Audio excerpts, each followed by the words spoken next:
Oh, yeah. Other thing, use the HDMI cable. And then press Windows 2. Yeah. Well,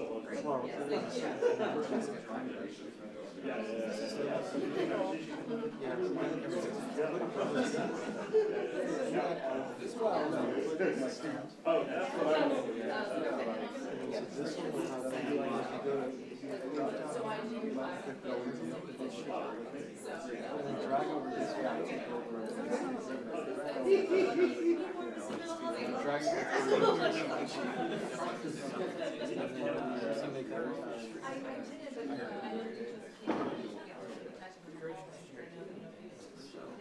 click that little square. And then you can even make it.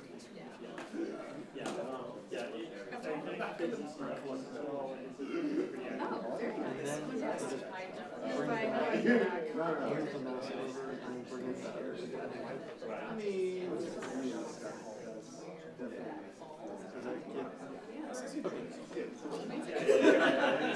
Oh, yeah, I probably should. I think I've already taken this one.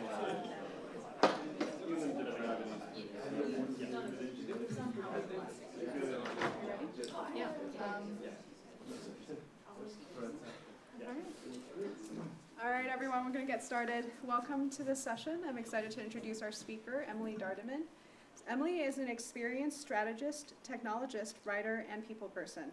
After 5 years with BCG, including Bright House and BCG's think tank, the Henderson Institute, she's decided to focus exclusively on projects that improve global security. If you see Emily out and about, you might find her A, writing and speaking about risk-aware governance of advanced AI, B, developing programs for providing career advice to journalists, researchers, and consultants, transitioning into AI security work, or C, counseling AI think tanks, advocacy groups, and campaigns on communication strategy. Emily is based in Atlanta with her husband, Eric, and wonderful dogs. Help me welcome Emily.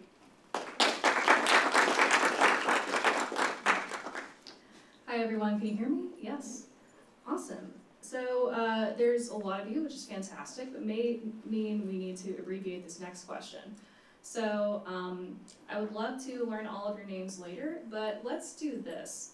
If you actively work in AI or would consider yourself familiar with it on a professional level, raise your hand. Great, a lot of you.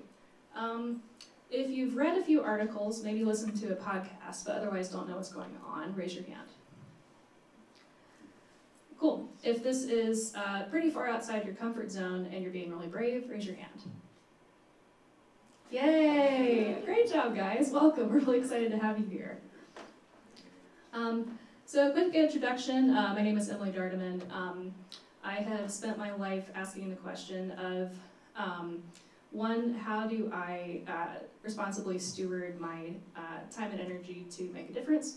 And two, I keep coming back to the influence of technology on human well-being, and that has led me to my current work addressing risks of advanced AI. So I think that there is this mass illusion that for those of us working in an AI, that this somehow became comfortably part of our personal brands. If you're anything like me, even if you had an interest in technology, even if you studied it in school, all of this recent AI news has sort of hit you like a ton of bricks. There was no magical initiation where AI became part of my personal brand, or where it somehow became, comfortable or safe. Although it does help when people point out to you and say, "Oh, this is the AI guy." Yeah, the truth is, there is really nothing that can prepare anyone for what's happening right now. So a bit about my journey. I have always, as I said, been on the road to trying to maximize my impact in a way that aligns with both my intellectual and my personal and spiritual views of what matter most. But I'm still kind of surprised to wound up here. So what happened was, and for some of my friends, they might have heard this story before. Various types of social impact work, I think I was sort of immune to this idea of scale. I was thinking, as long as we help our neighbor, as long as we're compassionate, that's really what matters. And that still is largely true. But things changed for me, during the pandemic, when all of a sudden I was confronted with how intricately our global systems are linked together, and how it's actually nobody's job, really, to keep them from collapsing. So, all of this, prior to COVID, none of this large-scale, very quantified, risk modeling stuff, it didn't feel very personal. Weather forecasts, they feel personal because we know what will happen when a rain cloud hits our house. But things like, disease modeling or technology trends, it's almost impossible to imagine how those will impact our families. But they do. They do impact our families. When my uncle passed from COVID, it was sort of like the ultimate wake-up call that the connection between my personal desire to love my family, to protect my family, to be a good neighbor, to be compassionate, actually overlapped really concretely with work, modeling risks, trying to maximize impact, the very, very researchy stuff. Because the truth is, people warned us about the pandemic. In 2017, many of the same people who are currently working now in biosecurity and AI risk, they were crying out. They were saying, help, help, please. This is going to affect real people. But in part because we weren't ready, and in part because they needed help in their communication strategy, people didn't listen in time. And the church largely responded, at least where I was, by saying, well, the Holy Spirit has mysterious ways, we'll never know why he passed. I didn't love that. So, not everyone responds to, loss by picking up the precipice and pouring through it. The seminal text on, existential risk. But that was sort of how I responded. And what I learned is that AI risk is, it's significant and it's not going away. This time last year, I found myself pitching the problem, where it's like, hey guys, AI is a real force in our lives and is actually going to be quite major. That used to be tinfoil hat territory. Judging by the looks on y'all's faces, I think that is no longer the case. And so I'm actually going to skip over, by and large, making the case for AI being, a present area of focus and risk. And so what this looked like in my life was I went to California and got to meet Zach Hatfield-Dodds, who does alignment research at Anthropic, and he showed me a very early version of Claude, their AI model. And I've been a writer by trade. I've always believed that writing is a great, human expression. And then Claude wrote me a poem, and it was good. And I was so offended. I was like, oh my gosh, this is, the bastion of humanity. This was, totally against the rules. AI was not supposed to be able to do this. And so from there, and I'll pull up this graphic here in a second so you can see a little better. From there, I recognized, the general shape of the growth trajectory that we were under, and really kicked it into high gear. So I joined my firm's think tank, studying augmented collective intelligence, which basically means human-AI interaction in group form. And I really wanted us to be able to prepare in advance of what current capabilities were, rather than sort of adapting in hindsight to what the models were doing. But I was either, a poor communicator, maybe I was too fired up, but it was premature, they weren't ready to listen. And so what I have done ever since then, both in my research and in my consulting, is trying to figure out how to make this sort of incomprehensible trend, this giant thing where the quantifiable details do matter actually quite a lot. But they also have to be sort of understandable and understood by people who don't have time and aren't going to magically get PhDs, including me. In 1997, a roboticist named Hans Moravec came up with this graph. We call it Moravec's flood. As you can see in this lovely 90s kind of scholastic books looking, kind of graphic, this, I think, may not surprise any of you who are working in the field. But 30 years ago, this was an extraordinarily radical claim. And so what he proposed is, he said, I propose that we become a seafaring people and build arks. What that means is, I think that it is beholden to all of us to take a look and see, like, okay, where are we? You know, book writing up there. You know, there's been some major breakthroughs with you know, geometry and mathematical proofs as well. So it's hard to translate from this graphic into what we should do, and do anything besides either say, well, that's baloney, or wow, this is terrifying, I'm just gonna go walk off. And so I want to kind of like take it down a second and think about how this can look in our lives. So again, I'm really surprised, or not surprised, I think that's too low of an expectation, but many of you, you know, have a rich awareness of this, so I'll go over this like relatively briefly. AI is already embedded in our lives across many different areas, including in many wonderful ways. Being able to catch and diagnose, you know, critical diseases earlier, being able to lead to drug development. There's a lot of stuff in public health that is actually a really, really wonderful stewardship of this technology. But then we also are having, you know, some more concerning issues where decision makers are relying on systems to tell them which choices to make. In the Israel-Gaza conflict, there was an incident a couple months ago where soldiers were relying on AI-driven drone targeting systems, which had a 10% error rate.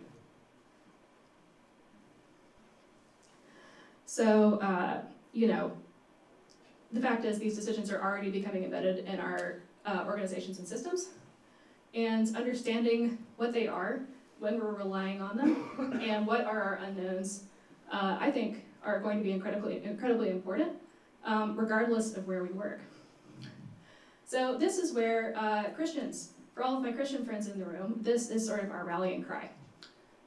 So there's a lot of arguments about why AI risk matters. I think the very simple argument is, by and large, the people who built Facebook, do we trust them to build advanced AI that governs so much of our lives?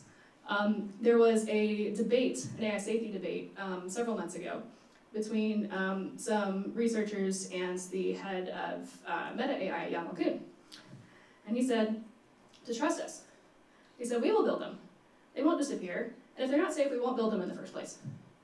I personally don't believe him. I don't think that, you know, history has sort of borne that out. But the other piece, and the piece that I think, and the reason why I'm calling you guys into this room, is I couldn't find the report, but I once read that AI science, and in particular technical research, is one of the least religious fields ever in existence. And so if we think about the ways that these systems are being integrated in decisions, even if everything works correctly, even if we are able to, you know, make systems that are, you know, somewhat safe, the question is, whose value systems are they going to be aligned with? And right now, Christians, by and large, are not there. There's research that suggests that, you know, exposure to automation actually serves to, you know, has a causal relationship with diminishment of religious belief. So, for those of us who, you know, are pretty attached to the faith, hope, and love bit, I would love to see more representation of us in the room, and more people raising their hand and saying, no, you know, this is, you know, this isn't just, you know, maybe it's not part of my personal brand, but maybe it's part of my calling anyway.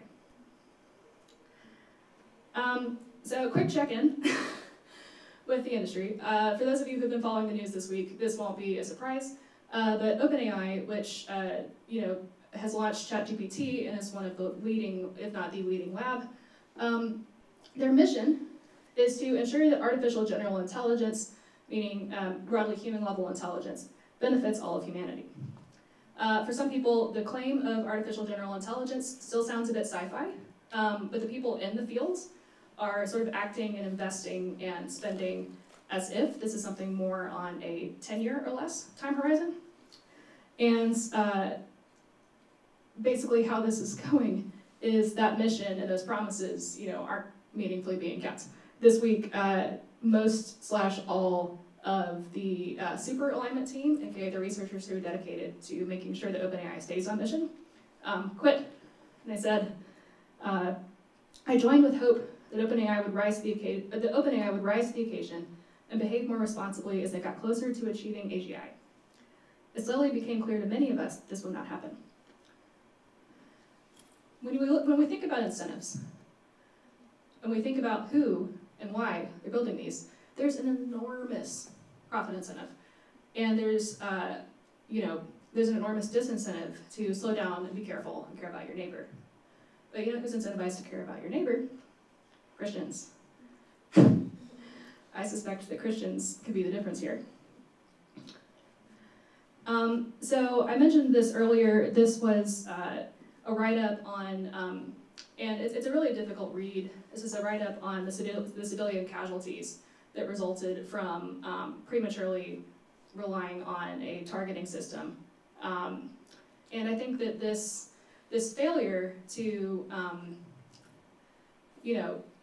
this failure to either integrate the tool correctly or to design the tool at all, I think that we can think of this as sort of like a sample, or like something that indicates sort of the problems with these systems, which is that fundamentally we don't know how they work. We don't have complete interpretability, meaning there's still like a black box issue. And the second part is, everyone's in a rush. There's very few voices of wisdom in the room. A friend of mine, Dr. Peter Park at MIT, who works with Max Tegmark, has done a lot of exciting research on AI deception, meaning, and I encourage you guys to check out his paper, AI Deception, a survey of examples, risks, and potential solutions. Because, we are also dealing with something that isn't just unknown, but it is also, it has a social element and can sort of persuade people into doing things. And so the question is, what exactly is persuading us and how? All of this is very frightening. I tend to feel very frightened in my work. And so in times such as these, at any difficult pinch point in history, or even in our personal lives, we really have this idea. And the more humble someone is, I've found that they're even more likely to feel this way, which is there must be another room somewhere down the hall where the real meeting is happening, where the real experts are making the real decisions, because it can't just be us. It can't just be this. AI isn't my thing. It's not what I went to school for. It's not, unless you somehow have, the inborn desire to say, yes, I will build the super intelligent machine, which most well-balanced people don't have.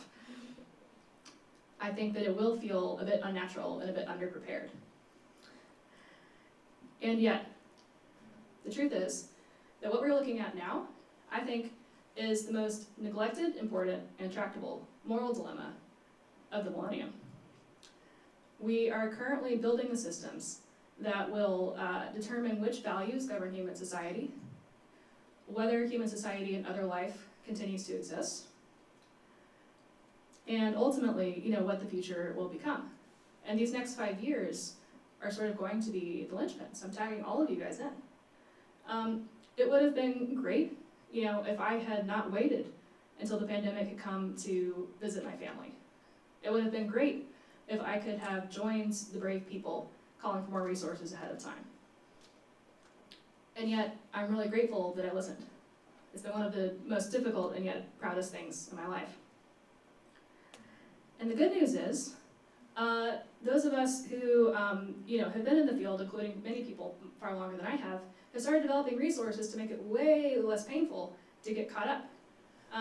We think about college degrees where you have hours and hours of prereqs and lectures and bloat in order to learn what's going on. A lot of really smart, dedicated people have started developing online courses, podcasts, articles that in just a couple hours can give you a really nice overview of the lay of the land. So the length of distance between, oh my gosh, I have no idea what's going on, and I have a sort of idea about what the main issues are and where I can go deeper if I want, is actually surprisingly short. And as a communication strategist, it is my joy sometimes to, bury myself in a pile of detailed information and then come out the other end with something that could be useful for someone somewhere. So, we're also past the point of merely needing engineers. The number one thing we need is people, public awareness. We're kind of all on the same team here. Everybody I think it's safe to say, would love a flourishing future. And nobody really wants either a bad value system lock-in or a catastrophe. So if that sounds like you, and you have any sort of skill, which everyone in this room does, I know that for a fact, we need y'all. We need YouTubers, communicators, professionals of all sorts. We need policy advisors. The vast thing that is missing is human capital. And I'm looking at a room full of it right now, possibly more online. Hi, guys. So, I've laid out this giant global scale of a very, large, frightening series of problems. But there has never been a better way to find a way in than there is now. And if anyone is interested in exploring how their particular skill set might overlap here, even on a part-time basis, even if you just have a few hours, please let me know. We are very enthusiastic to talk about this and to bring you guys on. And I want to leave you with this. So the story of Esther was always one of my favorites, both as a woman and as someone who had big dreams of using the gifts that I've been given to hopefully help in a time of crisis. And so, the climax of the story of Esther comes when she, despite not thinking of herself this way, it comes face to face with this question. For if you remain silent at this time, relief and deliverance from the Jews will arise from another place, but you and your father's family will perish. And who knows but that you have come to your royal position for such a time as this. I'm looking at a lot of people in a royal position, people I'm really proud to have met who are working on projects that inspire me every day. And I think the opportunity is here, I think the resources are here, and I personally would love to talk to you. So, thank you for listening.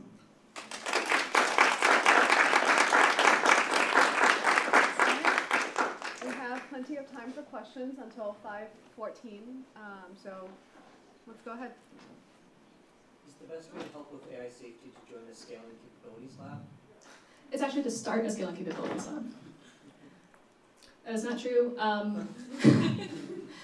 If you're considering becoming an engineer to make AI go stronger and faster, please come talk to me first. Maybe don't do that.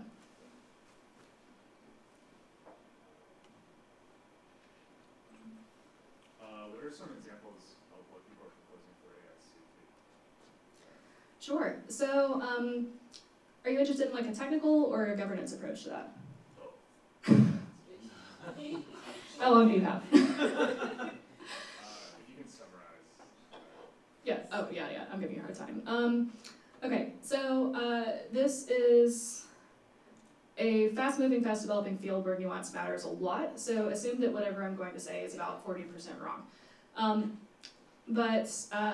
So on the technical side, the more or less consensus with some variance is that solving the problem of reliably loading value systems is going to be very difficult, and that we are potentially 3 to 5 plus major conceptual unlocks away. So while I do still have friends and know people working on technical alignment, the energy right now more is on how can we prevent the release of systems with unacceptable risk levels. So something that I have personally been involved in and written about is the question of open sourcing. At what point does it become unacceptably dangerous to open source foundation models? And so some relevant questions there are, one, how do we know which ones are dangerous? So evals, there's a lot of active work going on there. Two, how do we have international coordination so that, if we're passing restrictions that, encourage safety, that other nations are as well? And three, what is the actual, text of those regulations, and how can we get enough energy behind those to make sure that they pass? So there's a lot of sub-branches within that, but the general question is, how do we buy time to build better safety? How do we prevent the release of systems that are unacceptably dangerous? And how do we know which systems are unacceptably dangerous?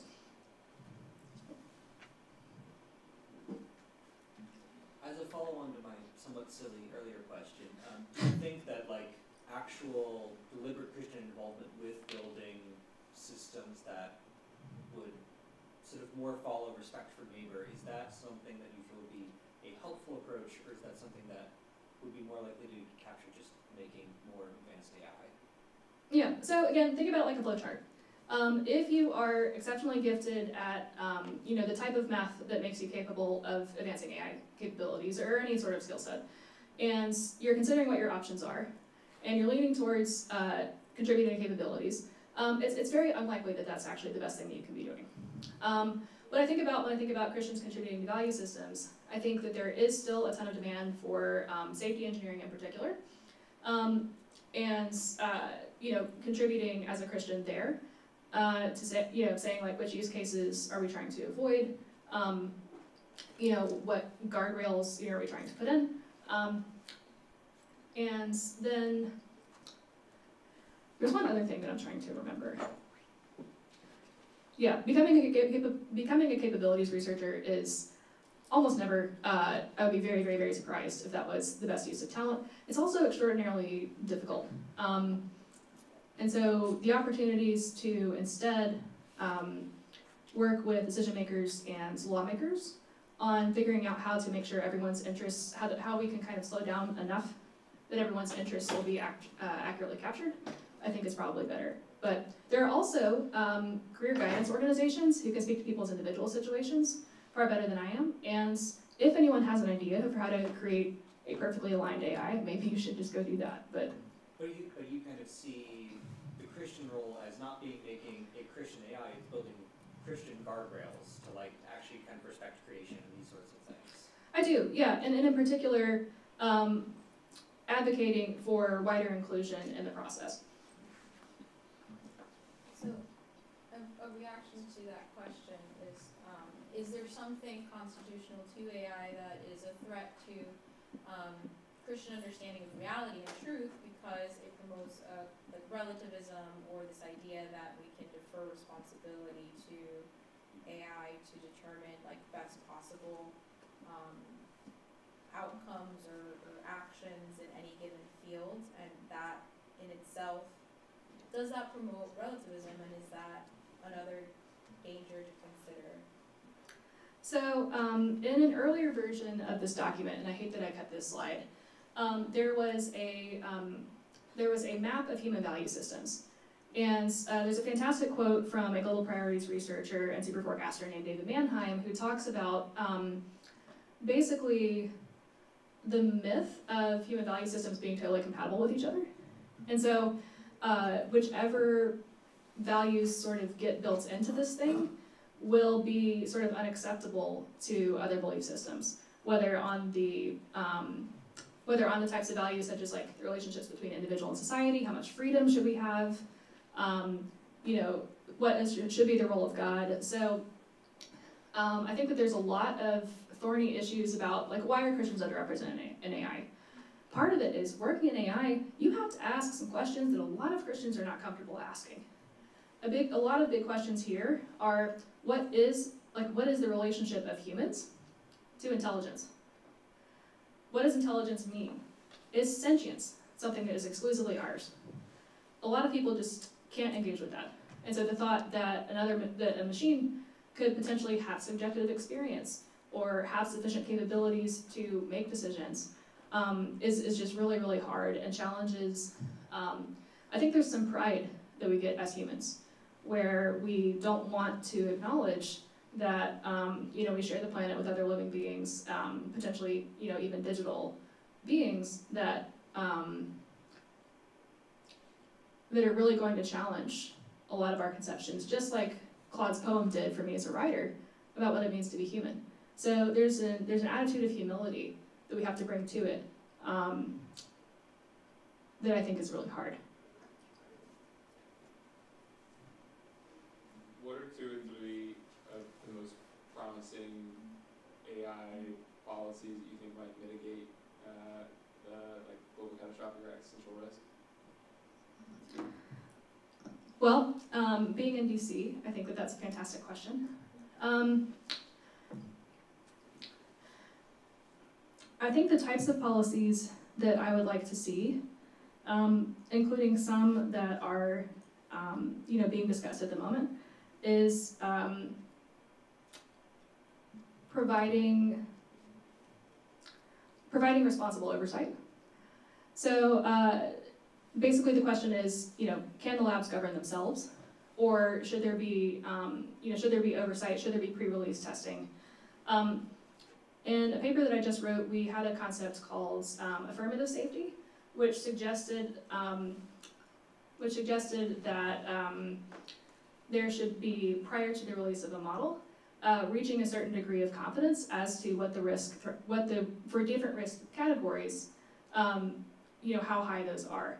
And so in order to pass go, in order to collect $200, you actually have to be able to concretely demonstrate how dangerous your model is. So I'll admit that I've been, my understanding of what's happening actually on the Hill right now is probably like 3 weeks out of date, so I'm a little nervous to speak to that. But it comes down to evals and licensing, I think, is pretty promising. Is there talk of like updating like Common Core standards for like digital literacy or library or even language arts standards that there are for like middle school and high schoolers from like the federal level to have something of like here's how AI is being covered in like curriculum in schools? I feel like did we talk about this last year a little bit, like how it could apply to education? Yeah. Yeah, I think that's a fantastic question. In the past, education has centered a lot on what can we teach kids that computers don't know and that computers can't do. And that's quickly becoming a very strange question to ask. I think the first thing that we have to do is solve some of these global catastrophic risk, existential risk questions. Over the next 5 years, I think that's sort of my priority. But at the time, how should we teach kids about AI? I'll actually throw it back at you. What would you like kids to learn about AI? That's why I asked the question. What do we want them to learn about? I mean, they will engage with it, so it's just kind of like responsible engagement or like useful versus useless use cases, Mm-hmm. and also not to mythologize it quickly, which they do, or like to just like demystify it. Yeah, demystifying it. I think responsible use is really interesting. I have never designed how to teach children about this technology. I feel very humbled thinking about what a responsibility that is. Some important lessons I think to communicate to them are what their fundamental relationship is to this technology, which is that it is a tool. And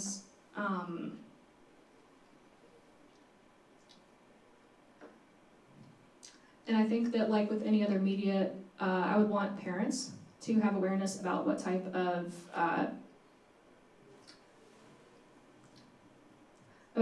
content restrictions are going to be on there. So just like with the internet, if anything is possible to be accessed by this tool, I think that you can run into some issues. Yeah, you really kind of stumped me here.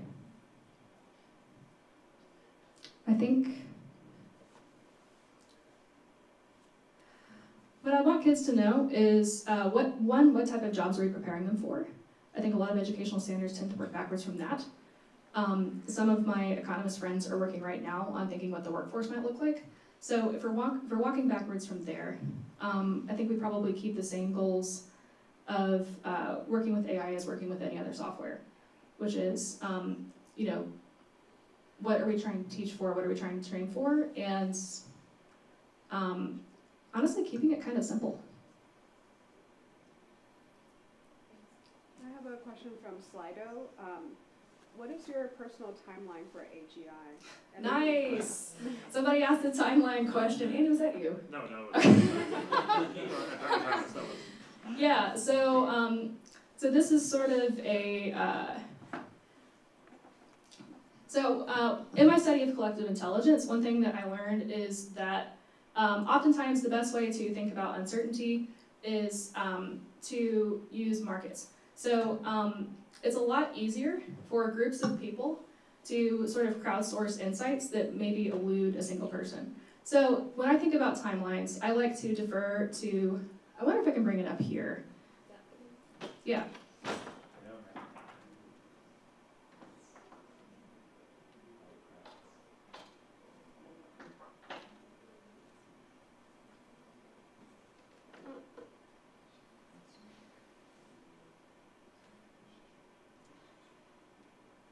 Cool.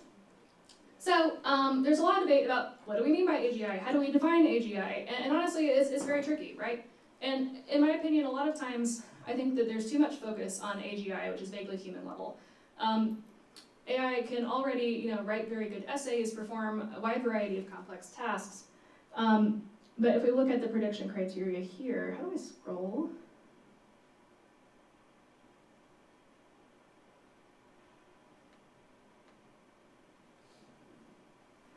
Cool. So here what they've done, and this is a pretty great tool that you can look at on your own. It's called Metaculus. There are other prediction markets.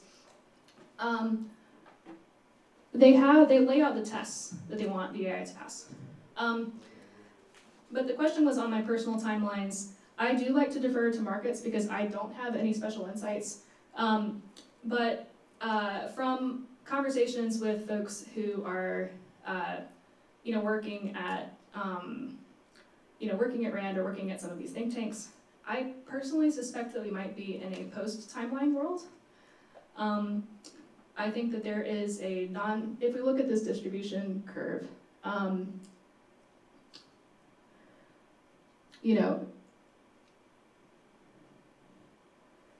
there is it's really hard to do this kind of backwards. Basically, I put, substantial probability on us having, some really formidable intelligence, including, what I would personally consider to be AGI, probably around 2030, possibly before. So that's hard, and that I think has a lot of ramifications for my career. And something that I was talking to some folks at Open Philanthropy, and it's hard to decide which projects to work on or which projects to fund. And so something that I like to do when I'm thinking about what to work on is I make a little Excel model, which is thinking, is this project still useful if we have AGI by 2 years from now, 5 years from now, 20, 50? And then I like to roughly assign probabilities to how likely I think that is, or how valuable it would be. For example, if I assumed that AGI was going to be here by 2027, I probably wouldn't go to law school, because then you are sort of, 3 years dedicated away. Concretely, if I'm suspecting more closer to 2050, having that extra law degree could make me a much more effective voice on the Hill or something like that. So I encourage you guys to, take a look, keep an eye on the markets, but also to understand that it's very unpredictable. Nicholas Taleb, I mixed it up. He likes to talk about risk as basically, prepare for the worst. So when we buy a house, we get homeowners insurance, not because we think there's going to be a giant hailstorm, but because, that's kind of a part of what responsibility looks like. All right, so I have plenty of questions I could ask. Awesome. Hey, yeah, come chat. Yeah. Should the church build an AI? No. That's a good question.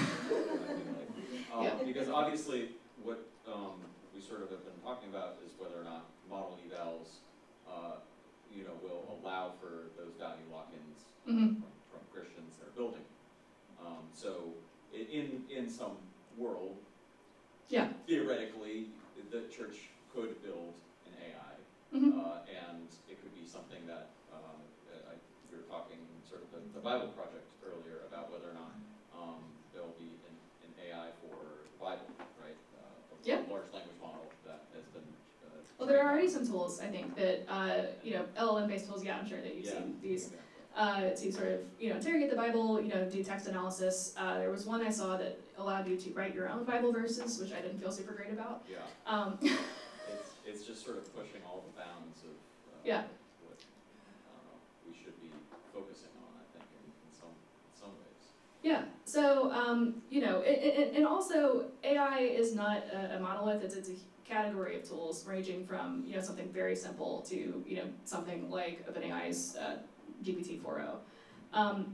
Generally, it's very, very, very, very hard and very expensive to make an AI. And it's sort of a little bit of a winner-take-all phenomenon where these foundation models have such broad applications that usually taking and tailoring one of those can usually get you further than building it yourself. There could be exceptions there, but I'd be really surprised. There's so much work to be done. I would be really surprised if it were the best use of talent for the church to make its own system. Yeah, and then maybe a follow-up to that of how do we avoid idolatizing any particular AI so that it, you know, obviously with great intelligence, that there will be at some point a time where everybody's going to some version of it for answering questions, and that seems anti what we're taught as Christians. I don't really know where to go with that, but it's sort of, I think, theorized in sci-fi that there's, you know, this large. Oh, interesting. Interesting. I wonder if they've changed their systems. A couple months ago on this platform, God and Satan were two of the most popular character AIs to talk to. So do you have any pastors in the room who can help us with not idolatizing things? That tends to fall outside my remit. But yeah, as you can they tell, weren't built by Christians. probably not. I can't prove it. Yeah. But yeah. So yes, you're right. There's a lot of great stuff for people to write sermons on, for people to develop courses on. I can't do it myself. You know, but yes, that is a problem. It's, I think, as I've sort of talked about a lot in these couple days, AI sort of just exacerbates a lot of questions that we have as to our humanity, and it's really tough to like with goal specification, Mm-hmm. right? Yeah. We see that all the time in the Bible, right? It's Yes. It's very hard. Yeah. To understand, okay, what's the level to which we should have sort of, I don't know, what are the fundamental goals that we can all agree on? Is you put even two people in the same room and they're not going to agree, Yep. let alone an entire society. So. Yeah, the downside is that it's hard. The good news is that it's interesting. Yeah. Yes, so, It's the alignment problem. yes, please come talk to us about this. Yeah, well, we're at time, unfortunately, but I'm sure Emily will be around for further questions. And Marie, thank you for coming. We have a card for you. Oh, thank you. Is there anything that we can pray for you for? Absolutely, but first I'll just say, if anybody has any actual insights on teaching pedagogy, I think that that's a question that we didn't answer. So if we have any genius insights on that, please come talk to me, and then I'll have an answer. In terms of prayer, it's scary. You know, balancing the humility of acknowledging how limited my ability to help is, and you know, maintaining hope as a driving factor while also trying to, you know, be realistic and grapple with the, you know, situation as it is really hard. So any prayers for you know, for courage and for humility, I think would both be fantastic. Awesome. All right, I'll just close us in prayer. Dear Heavenly Father, thank you for gathering us, and thank you for every person in this room. Even though we're faced with such great fear and uncertainty and existential risk, I pray that you would just instill in each one of us your faith, hope, and love. And we know that your spirit is able to cast out fear, and I pray that you would just help us to have courage and bravery to face whatever it is that we face in this world that you have allowed for us to face. I pray that you would help us to know that we're not in it alone, and that you're always with us, and that no matter what we do for you, and we do on your strength. And I pray that you would just give us wings like eagles to be able to soar and to be able to address these issues. Help us to collect and gather all of our talents that you have given us and to apply them to this issue and to whatever else you have given us to as tasks to do on this earth. And thank you so much for Emily's passion for this subject and her service in it and her kind of leading us in this way, in this path, and to think deeply and apply Christian principles to the AI field. We just thank you for this conference as we close, and pray that you would help us to all have safe trips back home. In Christ's name, amen. And just as a last plug, JD is about to do